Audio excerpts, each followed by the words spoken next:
আজি আমি ওদালগুৰি জিলা সমিতি আচাৰ উদ্যোগত আমি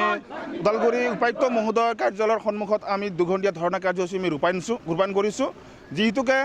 চৰকাৰখনে যে অসমত বসবাস কৰি থকা আদিবাসীসকলক জনজাতিকৰণৰ মৰ্যাদা প্ৰদান কৰিম বুলি কৈ আহিছে কিন্তু প্ৰতিশ্ৰুতিৰ ওপৰত প্ৰতিশ্ৰুতিহে তেখেতসকলে দি আহিছে কিন্তু আজিলৈকে জনজাতিকৰণৰ মৰ্যাদা আজিলৈকে প্ৰদান নকৰিলে যাৰ ফলস্বৰূপে আজি আমি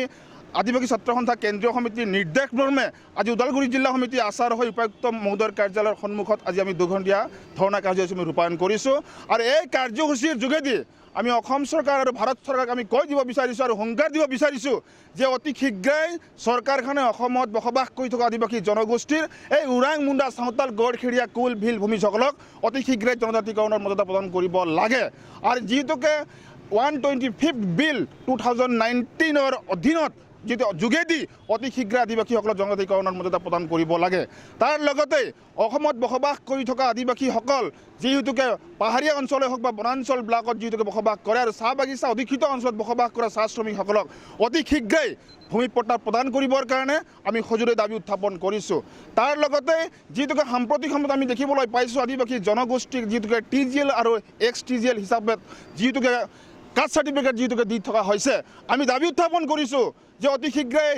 সংশোধন কৰি আদিবাসী জনগোষ্ঠীক যিটো কাষ্ট চাৰ্টিফিকেট যে ওৰাং মুণ্ডা চাওতাল গড়খেৰীয়া হিচাপত বা আদিবাসী হিচাপত কাষ্ট চাৰ্টিফিকেট দিবৰ কাৰণে আমি দাবী জনাইছোঁ কাৰণ এইকেইটা দাবীক লৈ আজি আমি ধৰ্ণা কাৰ্যসূচী আমি ৰূপায়ণ কৰিছোঁ আৰু এই চৰকাৰক আমি সকীয়াই দিব বিচাৰিছোঁ যে অতি শীঘ্ৰেই যিহেতুকে কম দিনৰ ভিতৰতেই যিহেতুকে জনজাতিকৰণৰ যিটো বিল আজি তেখেতসকলে ৰাজ্যসভাত ওলোমাই থৈছে কেৱল মাত্ৰ ৰাজনীতিকৰণৰ স্বাৰ্থত যিহেতুকে বিজেপি চৰকাৰখনে আদিবাসী জনগোষ্ঠীক যিহেতুকে ঠগ প্ৰবঞ্চনা যিহেতুকে কৰি আহিছে সেইকাৰণে আমি বিজেপি চৰকাৰক সকীয়াই দিব বিচাৰিছোঁ অতি শীঘ্ৰেই আদিবাসীসকলৰ যিখিনি সমস্যা আমি উত্থাপন কৰিছোঁ এই সমস্যাসমূহ অতি শীঘ্ৰেই সমাধান কৰিবৰ কাৰণে আমি দাবী জনাইছোঁ অন্যথাই আদিবাসী ছাত্ৰ সন্থাই আজি কেৱল মাত্ৰ শান্তিপ্ৰিয়ভাৱে আজি আমি ধৰ্ণা কাৰ্যসূচী ৰূপায়ণ কৰিছোঁ ইয়াৰ পৰৱৰ্তী সময়ত যদি আমাৰ সমস্যাসমূহ যদি অতি শীঘ্ৰেই পূৰণ নহয় তেতিয়াহ'লে জংগীতকৈ জংগী আন্দোলন কৰিবৰ কাৰণে আদিবাসী ছাত্ৰ সন্থাই বাধ্য হ'ব আজি আমি সদৌ আদিবাসী ছাত্ৰ সন্থা হৈ পেলাই অসমৰ খিলিঞ্জীয়া হৈ পেলাই অসম চৰকাৰ তথা বিজেপি চৰকাৰক আমি বাৰে বাৰে কোৱাৰ পিছতো যি বিজেপি চৰকাৰে কৈছিলে সবকা সাথ সবকা বিকাশ গৰীবং কা চৰকাৰ আজি অসমত থকা ওৰাং মুণ্ডাকে ধৰি 36 আৰু যিমানে আজি বাগানত থকা আদিবাসী আৰু গাঁৱত থকা আদিবাসীবিলাক আজি ভাৰতৰ সংবিধানৰ পৰা কিন্তু বঞ্চিত হৈ আছে যাৰ ফলত আজি আমাৰ মানুহবিলাক খাব পোৱা নাই যাৰ ফলত আজি আমাৰ মানুহ মাটিৰ পাটা পোৱা নাই যাৰ ফলত আমাৰ মানুহ ভাৰতৰ সংবিধানৰ মতে আজি ST ষ্টেটাছ পোৱা নাই গতিকে ভাৰত চৰকাৰ এইটো গাফিলতি হয় আৰু বিজেপি চৰকাৰে টোটেলি ঠগবাজন হয় যিটো হেমন্ত বিশ্ব শৰ্মা নিজে প্ৰমিছ কৰিছিলে অসমত বিজেপি চৰকাৰ অহাৰ লগে লগে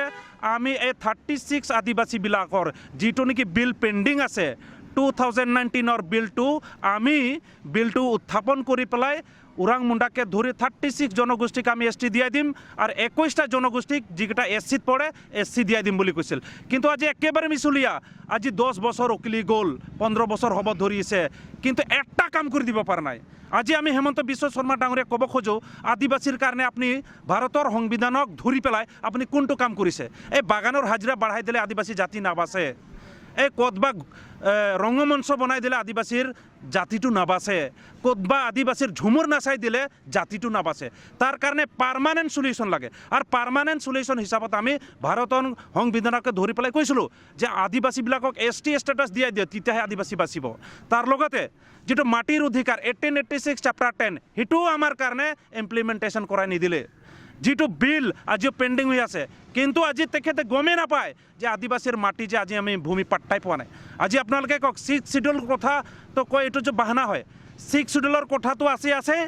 নন 6 শিডিউলৰ কথাটো একেই যে য'ত নেকি আমাৰ মানুহ এতিয়াও মাটি পোৱা নাই তো গতিকে আমি হেমন্ত বিশ্ব শৰ্মা ডাঙৰীয়াক ক'ব খোজোঁ তেখেতে এই 125th আমেণ্ডমেণ্ট বিল 2019ত যদি আমাৰ আদিবাসীবিলাকক STকৰণ নকৰায় তেতিয়াহ'লে অসমত ইয়াতকৈ জংগী আন্দোলন হ'ব তাৰ দায় কিন্তু হেমন্ত বিশ্ব শৰ্মা ডাঙৰীয়া হ'ব আৰু লগতে আমি ক'ব খুজিম যেহেতু আদিবাসীবিলাক চিধা সাদা মানুহ খাটি খোৱা মানুহ হয় কাৰো লুটপাট কৰা নাই কাকো অন্যায় কৰা নাই কিন্তু তেখেতে আজি সেই জনগোষ্ঠীকে তেখেত চিনি পোৱা নাই খালি ভোটৰ সময়ত ভাই ভাই দাদা দাদা কৈ পেলাই চেছ কৰে আৰু এই ভোটটো লয় এতিয়া কিন্তু আদিবাসী ৰাইজে জাগি উঠিছে এতিয়া আমি এটাই শপত খাইছোঁ প্ৰমিছ কৰিছোঁ যেতিয়ালৈকে এছ টি নাপাওঁ তেতিয়ালৈকে কিন্তু আমি বিজেপি চৰকাৰৰ এগেইনষ্টত থাকিম আৰু বিজেপিক এইবাৰ ভোট নিদি 2026ত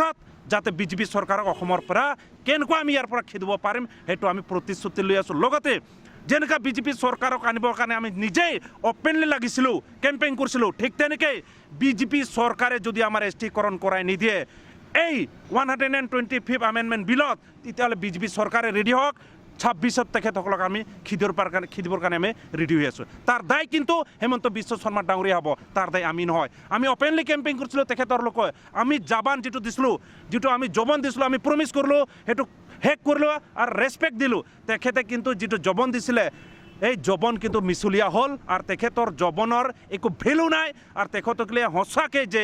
বিজেপি চৰকাৰ এটা ডাঙৰ মিছলীয়া চৰকাৰ আৰু তেখেতসকলে যদি কম্পিটিশ্যন হয় নহয় মিছা কথা কোৱাত তেখেতসকলে টপ হ'ব এইটো একেবাৰে খাটাং সেইটোৰ কাৰণে আমি বিজেপি চৰকাৰক কৈ দিব খুজি আছোঁ আমাৰ লগত হিন্দু খ্ৰীষ্টান গেম খেলিব নালাগে আপোনালোকৰ যি কাম আছে ডেভেলপমেণ্ট কাম ভাৰতৰ নাগৰিক অসমৰ নাগৰিক ৰক্ষণাবেক্ষণা দিয়াৰহে কাম হয় এই হিন্দু খ্ৰীষ্টান মুছলিম কৈ থাকি লাভ নাই এইবিলাক নাটক আমি বুজি পালোঁ এই আগতে বুজি পোৱা নাছিল এতিয়া কিন্তু আদিবাসী ৰাইজ একদম চিম্পল থিংকিং আৰু তেখেতসকলে বুজি পাইছে সেইকাৰণে ৰাজনীতিক আমাৰ আদিবাসীৰ ভিতৰত নচলিব একেবাৰে খাটাং আলোচনাৰ যদি আকৌ আলোচনা কৰে যেনেকৈ নিৰ্বাচন হৈছে আকৌ যদি আলোচনা মাতে কি কৰিব আলোচনা মাতিলে আমি আলোচনাত যাম আৰু ইয়াকো ক'ব খোজোঁ ট্ৰাই পাৰ্টিটোক অতি সোনকালে মাতক লগতে যিটো বিল আহিব ধৰিছে ৰাজ্যসভাত এই বিলত আমাৰ এছটিকৰণ হ'ব লাগিব তাৰ পিছতহে এই কথা পাতাৰ মূল্যটো হ'ব অন্যথা আমি বিজেপিৰ এগেইনষ্ট বুলি কৈছোঁ এগেইনষ্টতে থাকিম তাত ন' কম্প্ৰমাইজ চিধা কথা নমস্কাৰ মই অজয় ফুকন আৰু এইখিনিতে সমূহ এনি ভাৰত চেনেলটোৰ যিসকল কৰ্মকৰ্তা আছে সকলোৰে মোৰ ফালৰ পৰা শুভেচ্ছা জ্ঞাপন কৰিছোঁ অসমৰ আচলতে সংবাদ জগতত নতুনকৈ আচলতে এটি আত্মপ্ৰকাশ ঘটিছে আমাৰ নিউজ চেনেল এনি ভাৰত আৰু এনি ভাৰতৰ এটা খুব ধুনীয়া এটা অনুষ্ঠান হ'বলৈ গৈ আছে সকলোৱে জানে আমাৰ সকলোৰে মৰমৰ হাৰ্টথ্ৰব জুবিন গাৰ্গৰ গানে কি আনে আচলতে জুবিন দাৰ সেই গীতৰ আধাৰত আমাৰ হিৰুদাই লিখা সেই গীতটি গানে কি আনে এই গানে কি আনে নামৰ এটি তেওঁলোকে সাংগীতিক ৰিয়েলিটি শ্ব' কৰিবলৈ গৈ আছে আৰু 15 আগষ্টৰ পৰা গোটেই আৰম্ভ হ'ব প্ৰথম অডিশ্যন অসমৰ ধেমাজি জিলাত আৰম্ভ কৰিব গতিকে সমূহ যিসকল প্ৰতিভা আছে যিসকলে গান ভাল পায় যিসকলে তেওঁলোকৰ নিজৰ প্ৰতিভা আচলতে দেখুৱাব বিচাৰে এই ৰিয়েলিটি শ্ব'ত গানে কি আনে এই প্ৰতিযোগিতাত অংশগ্ৰহণ কৰক আৰু খুব ধুনীয়া আপোনালোকে সুবৰ্ণ সুযোগ লাভ কৰিব লগতে ইয়াতে পুৰস্কাৰ আছেই বিভিন্ন ধৰণৰ উপহাৰো আপোনালোকে লাভ কৰিব আৰু লগতে এগৰাকী প্ৰতিষ্ঠিত আচলতে এগৰাকী শিল্পী হিচাপে অসমৰ সাংস্কৃতিক জগতত আপোনালোক প্ৰতিষ্ঠা লাভ কৰিব গতিকে গোটেই অনুষ্ঠানটোলৈ মোৰ ফালৰ পৰা শুভকামনা থাকিল আৰু লগতে এই অনুষ্ঠানটোত আপোনালোকে অংশগ্ৰহণ কৰিব আমিও আছোঁ আৰু সকলোকে আমি লগ পাম ধন্যবাদ